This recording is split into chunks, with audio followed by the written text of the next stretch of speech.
Kusido nga sa iba itong ulam na niluto ko, pero sa amin ito ay tinatawag lamang na sinabawan. Hindi nga rin ako pamilyar sa isda na to kung ano ang pangalan, pero ang pagkakatanda ko, bilong-bilong ito kung tawagin sa amin. Sinabawan ko nga lang ito at sinahuga ng gulay ng talbos ng kamote. At nang kumulo na nga ang sabaw, ito ay pinigaan ko lang nitong kalamansi na nasa 6 na piraso. Magandang araw sa lahat, maayong adlaw sa tanan. Natapos ko na ngang pigaan ng kalamansi itong sinabawan, kaya hinayaan ko munang mahalo ang kalamansi sa sabaw.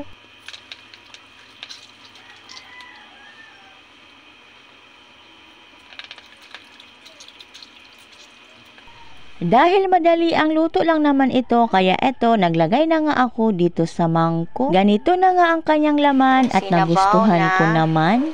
Ewan ko anong tawag ng isda nito, guys. Ayan siya.